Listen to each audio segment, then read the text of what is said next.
My name is Priya Anandmarsh. I am 31 years old. And I want to tell you about the 7 days in March that dismantled the story I had been telling myself about my family for most of my adult life, and about what I did afterward, quietly, without screaming, without a single confrontation in a kitchen or a driveway, with nothing but a folder of documents and an attorney who knew exactly what to do with them. I run a marketing consultancy called Marsh and Method. I started it when I was 26 years old in the second bedroom of a rental apartment on the east side of the city, using a standing desk I had assembled incorrectly, one leg slightly lower than the other three, so that if I pressed too hard on the left side it rocked, and a client list of exactly 2 people, both of whom were referrals from a former colleague who had taken a chance on me after I left my first agency job. The office space was a folding chair and a window that looked out onto a parking structure. The coffee was instant. The hours were not. By the time I turned 28, I had 6 recurring clients. By 29, I had 11. By 30, I had a part-time contractor named Adiz who handled scheduling and platform analytics, a proper project management system, and an annual revenue run rate of $287,000, a number I had calculated on a Tuesday morning in November with my second cup of coffee and a spreadsheet I had been building since the first month of business. I did not share that number with my family. I am not entirely sure why, except that it felt like something I wanted to hold privately for a while longer, like a photograph you are not ready to show anyone yet because you are still deciding what it means. My family did not take much interest in Marsh and Method. My mother, Sunita, asked occasionally how the little business was going, always with a slight upward inflection on little that I learned, over time, to simply absorb. My father, Rajiv, told people at dinner parties that I did something with social media for small companies, which was not inaccurate but was the kind of summary that communicates very efficiently that the speaker has not thought about the subject very hard. My brother Rohan, who is 28 and who had, by the time I am describing, cycled through 3 separate business ventures across 4 years, a meal prep delivery service, a fitness app, and a clothing resale platform, each funded by our parents at amounts I was never told precisely but understood to be significant, had once asked me if I could handle the marketing for one of his ventures as a favor since I did that kind of thing anyway. I told him I'd send him my rate card. He laughed. I sent it anyway. This is the shape of things before the first week of March. Hold it in your mind as I tell you what happened, because the shape matters. It was a Tuesday evening, 6:19 p.m., overcast and cool, when the first message came in. It was from a client I had worked with for nearly 2.5 years, an interior design firm called Ose Studio, whose principal, Dara Ose, I had met at a small business networking event in the fall of my first year, and whose social presence I had rebuilt from a near-abandoned Instagram account and an outdated website into something that was generating 3 to 5 inbound inquiries a week. Dara had once told me, at the end of our second year together, that working with me had done more for her brand than anything she had tried in the previous 5 years. She was not effusive by nature. It meant something. The message said she appreciated everything I had done, wished me the best with whatever came next, and was transitioning the account to another firm effective at the end of the month. I read it 3 times. Then I set my phone face down on the desk and sat with the information for a moment the way you sit with something that doesn't make sense yet, not panicking, just waiting for your understanding to catch up. I called Dar the next morning at 9:05 a.m. She picked up on the second ring. The conversation was brief and gentle and, on her end, slightly apologetic in a way that struck me as strange. I asked her one careful question before I let her go. Before you made this decision, I said, did you receive any kind of message or call about my business? About changes I was planning? A pause. Not long, 2, maybe 3 seconds. But I heard it. We did receive a call, she said. A few weeks back, actually. Someone mentioned that you were planning to step back, that the business might be winding down. We waited to hear from you directly, and when we didn't, we assumed it must be true. I'm sorry if we misread the situation, Priya. I thanked her and hung up. Then I sat at my desk and did not move for 6 minutes. I know it was 6 because I was watching the clock on my computer screen, and I made myself stay still until the number changed. By the following Thursday, I had lost 3 more clients. A boutique skincare brand called Lena and Flora, whose founder Lena Reyes I had worked with for 18 months. a hospitality group called Senna and Wren, and a wellness company named Coreline, whose CEO had signed a 12-month contract with me just 4 months prior. Each conversation followed the same pattern. Each person had heard, from some external source, that I was shutting down. Each had waited for me to reach out, and when I hadn't, they had assumed the rumor was accurate. Before I tell you what I found when I started asking the next set of questions, before I tell you about the phone calls and the voicemails and the text screenshots that I eventually laid across my kitchen table like evidence in a case that had been building without my knowledge, I want to ask you something. Where are you right now as you're listening to this? What is it like outside where you are today? I ask because the week I'm describing had a particular kind of late winter light, pale, thin, deceptively soft, that I have not been able to look at since without feeling a specific chill underneath it. The weather had nothing to do with what was happening, of course. But memory is strange that way. Tell me where you are. I spent the 4 days between March 7th and March 11th making calls. Careful calls, unhurried, with a legal pad beside me and a pen I kept clicking open and closed while I listened. I asked each former client the same question. Had the communication come from someone they could identify? A name, a number, a forwarded email? 2 of the 4 had received voicemails. The numbers were unrecognized but saved in their call logs. 1 had received an email, forwarded from a mutual contact in the industry, that contained a brief paragraph about my upcoming transition away from client work. The 4th, Lena Reyes, told me the call had come from a woman who introduced herself as a family friend of mine, who said she was letting Lena know as a courtesy before any public announcement. She was very warm, Lena said. She asked how business was going, made a bit of small talk. Then she mentioned that you'd been dealing with some personal things and were considering stepping back, and that if we found ourselves needing a new firm, she had someone she thought very highly of, her son actually, who was launching a consultancy. She said she'd be happy to pass along his contact information. I wrote this down. I pressed the pen harder into the paper than I needed to. I asked Lena if she had taken the contact information. A brief pause. She emailed it to me afterward, yes. I never followed up on it. I asked if she still had that email. She did.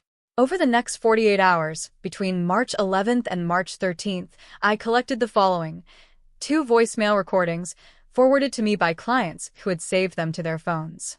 1 email thread, forwarded by Dara's operations manager, who had filed it neatly in a folder titled Miscellaneous, Vendor, and who retrieved it within 20 minutes of my request. And a sequence of text messages, 9 in total, spanning 3 days, sent by my mother's personal cell phone number to the CEO of Coreline, a woman named Petra Hollins, after a follow-up the CEO had initiated to ask for my brother's contact details. Those texts contained, among other things, my mother's assessment that I had never been fully committed to the business and that she thought Rohan's new venture was a much stronger foundation. Petra Hollins sent me those screenshots on March 13th at 2:34 p.m., after I explained what I believed had happened. She sent them without hesitation and added a short note at the bottom. I'm sorry this happened to you. For what it's worth, I always found your work exceptional. I printed everything. All of it. I laid the documents across my kitchen table on the evening of March 14th. It was 9:22 p.m. The apartment was very quiet.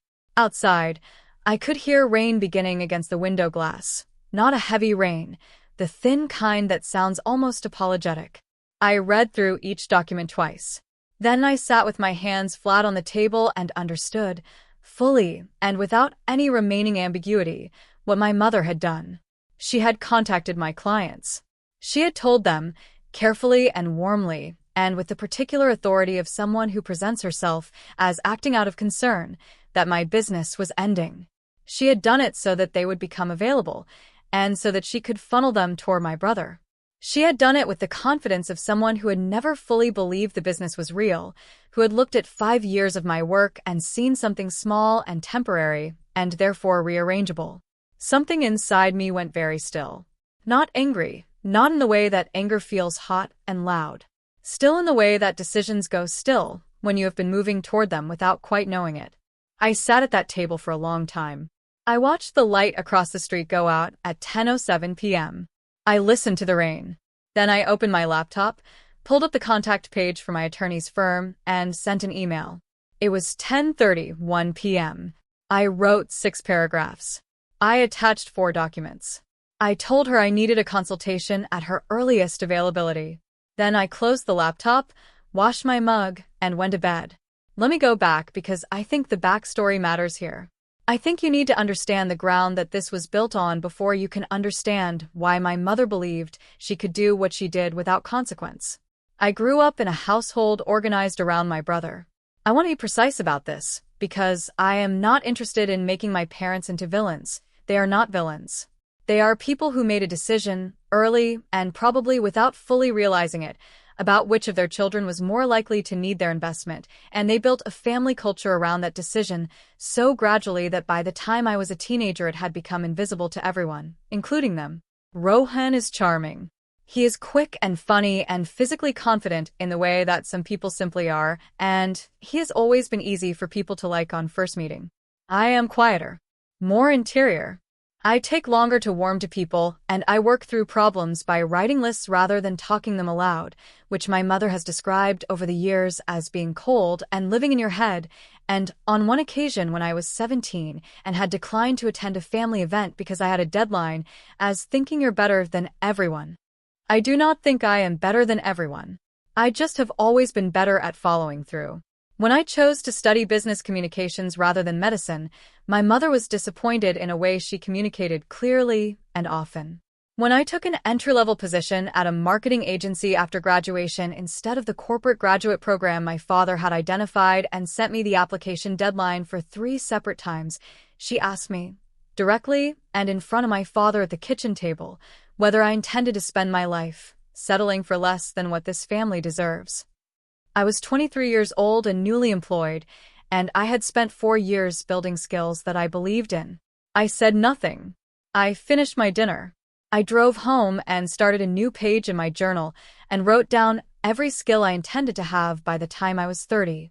In September 2019, Rohan announced his first venture, the meal prep delivery service. He did it at Sunday dinner with a presentation he had made on his laptop and a pitch deck he had printed at the library.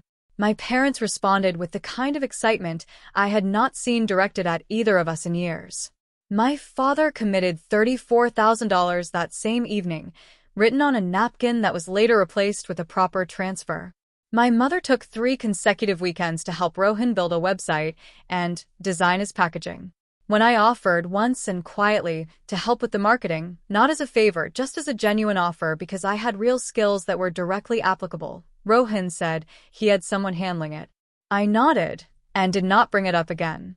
The meal prep business closed in 11 months, citing supply chain issues and underpricing. My parents absorbed the loss without visible distress. The fitness app followed 18 months later.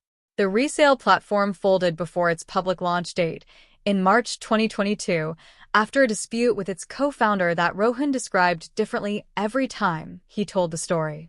After each one, my parents remained consistent in their support, patient, forward-looking, already interested in whatever came next. I watched this from the adjacent lane of the family, quietly building my own thing, and I did my best not to carry the comparison like a weight, because I have always understood that bitterness is a very expensive emotion, and I could not afford it. What I did not anticipate, what I had genuinely not prepared myself for, was that my mother would eventually decide that Marsh and Method was a resource she could redirect. I think, when I try to understand it charitably, that she did not think of it as taking anything from me. I think she looked at my business the way she had always looked at it, as something small and impermanent, something that did not really count the way a real career counted. And she looked at Rohan's ongoing need, and she made a calculation that felt, to her, like good family management. I think she told herself she was helping him find a footing. I think she told herself I would be fine. What she did not account for was that I had been fine, specifically because I had spent 5 years building something real, and that redirecting for clients away from it was not a minor act of family favoritism. It was a documented financial injury, with a paper trail, perpetrated against a functioning business, by someone who had represented herself falsely to those clients. I know that now because my attorney told me so, at 8:41 a.m. on March 15th, on a phone call I had been waiting for since 10:31 the previous night. Her name is Camille Oduya. She has been a civil attorney for 14 years, specializing in business law and commercial disputes.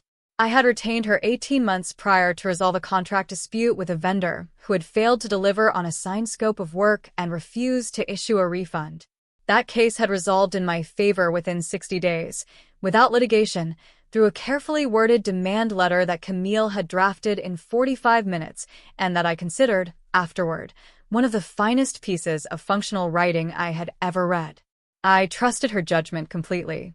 She called me at 8:41 a.m. on March 15th and did not begin with pleasantries. "What you've described is tortious interference with existing business relationships," she said. "Possibly defamation of business, depending on the exact language used. You have 4 clients who received false statements about the operational status of your business from a single source. 3 of those clients can be documented with timestamps. 2 voicemails saved to call logs, 1 email thread retained by an operations manager, and a text chain from a personal cell number. That is not a weak case, Priya. That is a case." We met in her office on March 17th, a Wednesday at 1 p.m. I brought a printed folder organized by date, each document labeled, each timestamp highlighted in yellow. Camille spent 43 minutes reviewing the materials while I sat across from her and looked out the window at the street below, where a woman was walking a very small dog and speaking animatedly on the phone, and everything looked completely ordinary in the way that the world looks ordinary when your life has recently become complicated. Camille set aside one of the 4 pieces of evidence, the voicemail from the unconfirmed number, which she said could not yet be definitively tied to my mother, and focused on the remaining 3. She then asked me to calculate the revenue impact of the 4 lost clients at my actual contracted rates, being conservative, using average contract length rather than the maximum possible term. I had already done this. I had done it at 7:15 a.m. that morning before my first client call, with the spreadsheet open on one half of my screen and a cup of coffee on the other. The number was $127,400 in projected annual billings. Per client breakdown, Dara Ose's firm at $2,850 per month on an average 11-month retained engagement. Lena Reyes at $3,100 per month on a 9-month average.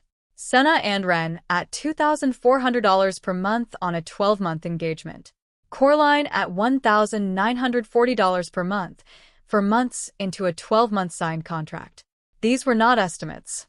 These were the actual rates in the actual signed agreements, which I had scanned and saved in a folder I shared with Camille via secure link before I left her office.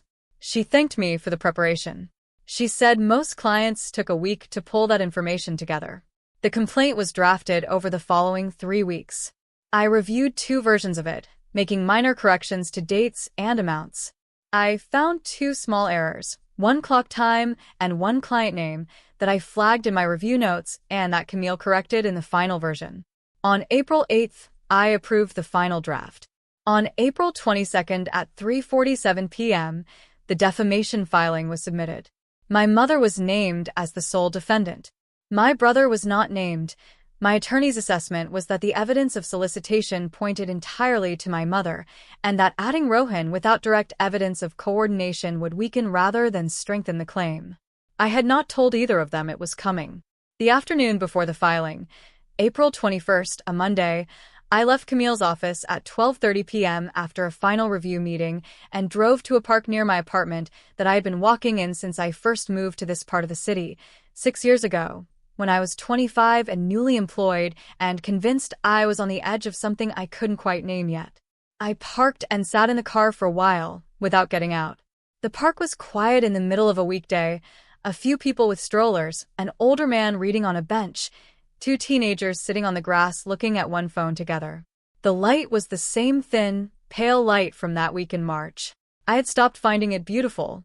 I thought about my mother's voice the last time we had spoken properly, not counting the Sunday dinner call 2 weeks prior, which had been 9 minutes of warm, surface-level exchange during which she had asked about my health, mentioned that Rohan was really getting traction on his new idea, and told me to dress warmly because the temperature was dropping.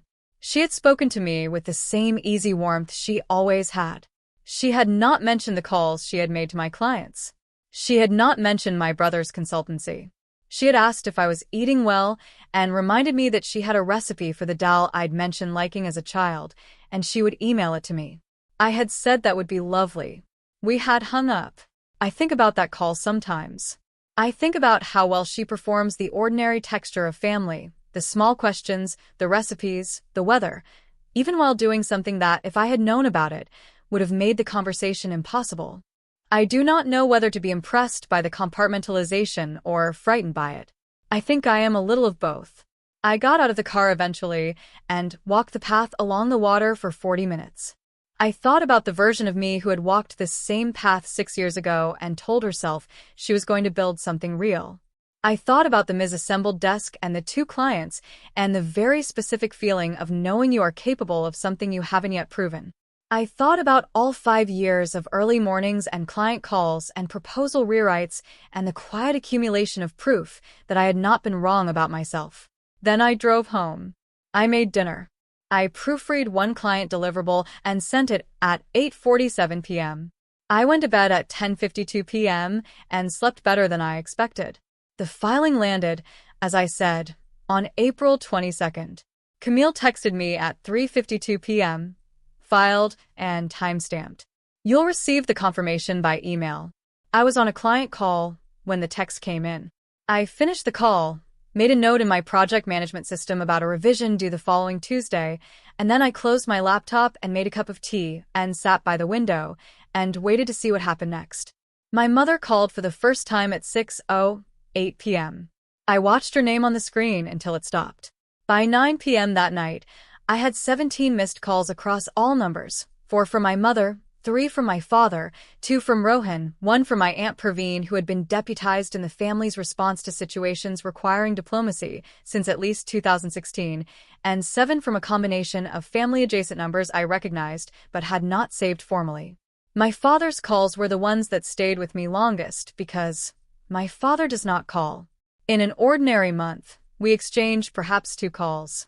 17 calls in under 3 hours was not ordinary. My brother sent a text at 7:34 p.m.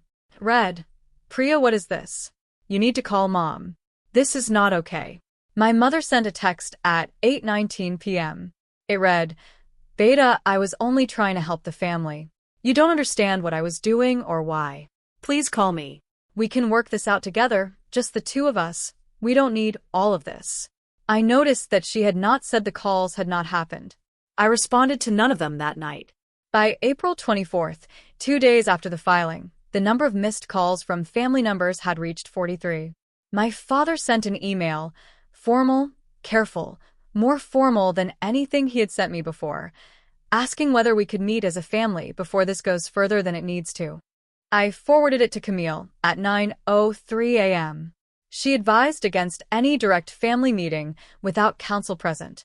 She drafted a holding response that I reviewed, made 2 small word changes to, and sent from my personal account at 9:47 a.m. on April 25th. The response said I appreciated the outreach and that all further communication should be directed through my legal representative. Rohan called on April 26th at 11:15 a.m. I did not answer. He did not leave a voicemail. He sent a text 2 hours later that said simply, I didn't ask her to do this. I want you to know that. I read it. I did not respond. I have thought about it several times since. I believe it is probably true. I also know that benefiting from something does not require having requested it. The legal process unfolded over the following months. A mediation session was scheduled for June 8th at 10 a.m. My mother arrived with her own attorney, a man named Gerald Park, who spent the opening portion of the session articulating, in careful professional language, that my mother had acted out of familial concern for her son and with no intent to cause financial injury. Camille listened to this with an expression of polite attention. When he finished, she said, in the same measured tone she uses for everything, intent is not the determining factor in a tortious interference claim. The financial injury is documented, the source is traceable, and the statements were materially false. We can proceed from there. Mediation did not resolve. Settlement discussions began in late June. On July 14th, at 2:20 p.m., a settlement agreement was signed by all parties. The specific terms are confidential. What I can tell you is that by August, 3 of the 4 clients had returned. Dara Ose came back in May, before the settlement concluded, because I had sent her a proposal the week after our initial call, and she told me she had always preferred working with me and that she was embarrassed about how the situation had unfolded. Lena Reyes returned in July with a contract renewal. Senna and Ren came back in August at a monthly rate $400 higher than the previous agreement. Coraline did not return. I have made my peace with that. Not everything that is broken can be exactly restored. It is spring again now, just over a year since those first messages landed in my inbox on a Tuesday evening at 6:19 p.m. I am at my desk, which I replaced last fall with a wide, plain wooden one that has enough surface to spread papers across. The standing desk went to a colleague who was starting her own practice and needed furniture. It felt like the right circulation. Adiz is still my contractor. I brought on a second contractor in November, a web developer named James who handles technical integrations my clients kept requesting and that I had been quoting out to a third party. I have 13 recurring clients. The revenue number is one I am still keeping to myself because some things are still mine to hold. My relationship with my family is something I am still finding the shape of. My father called on my birthday in November. He asked how the business was going. I told him it was going very well. He said, Good, Priya. You always find a way. It was the closest he has come to acknowledging any of it. I did not know exactly how to receive it, so I just said thank you. And we talked about whether the monsoons had been bad back home where his sister lives, and then we said goodbye. I sat with the phone for a moment after we hung up. It was something. It was not enough. I am still deciding what to do with the distance between those two things. My mother and I have not spoken since before the settlement. I have not made a decision about what that becomes, whether it stays this way, or whether time reshapes it into something I don't have language for yet. What I know is that I am not in a hurry in either direction. Some things need to sit for a while before you know what they are. Rohan and I have not spoken at all. What I want to say, the thing that feels true enough to say out loud, which is a different standard than just true, is that I did not do this to punish anyone. I did not file a legal claim because I wanted my mother to suffer. I did it because she had taken a real and documented action that had caused a real and documented injury, and because I had spent 5 years building something that I was not willing to have rearranged without consequence. There is a difference between revenge and accountability, and I have thought about that line carefully. What I pursued was the second one. It did not feel good, exactly. It felt necessary, which is a different and more durable thing. Some actions tell you more about a person than any conversation could. My mother's 4 phone calls told me everything I needed to know about how she had always seen my work, my judgment, my right to the space I occupied in the family. And my response, the legal pad, the folder, the 10:31 p.m. email to my attorney, told me something about myself that I had not fully known before. That I was no longer the version of me who absorbs things silently and builds alone in the dark and tells herself the invisibility doesn't matter. It had always mattered. I had just taken a long time to act like it did. Here's something that may be useful if you ever find yourself in a situation like this one. In a tortious interference or business defamation case, the strength of your claim lives almost entirely in your documentation. Saved voicemails. Forwarded email threads. Time-stamped text screenshots. These things need to be gathered before you are certain you have a case, not after, because once you begin making formal inquiries, some people become less cooperative. An attorney who specializes in business law can assess your situation in a single consultation, and most offer that first meeting at no charge. Begin keeping records the moment something feels wrong. The instinct that makes you want to dismiss the feeling and move on is the exact instinct you should not trust. If you were in Priya's position, if you had spent 5 years building a business that was real and documented and yours, and you discovered that 4 clients had been quietly redirected away from you by your own mother, using false statements she delivered warmly and without hesitation, would you have filed the legal claim and let the process run exactly as it ran? Or would you have gone to her first, directly, and tried to find out whether there was any version of that conversation that could have resolved it without lawyers? I have asked myself that question more than once. I think there are people for whom the direct conversation would have been the right first move. For me, knowing my mother, knowing the dynamic, knowing how the call would have gone, how she would have explained it, how warm and reasonable and certain she would have sounded. I do not think it would have changed anything except giving her time to prepare. The folder was the right first move. The attorney was the right first call. The silence was the right response to everything that came after. I am still here. The business is still here. That feels like enough for now.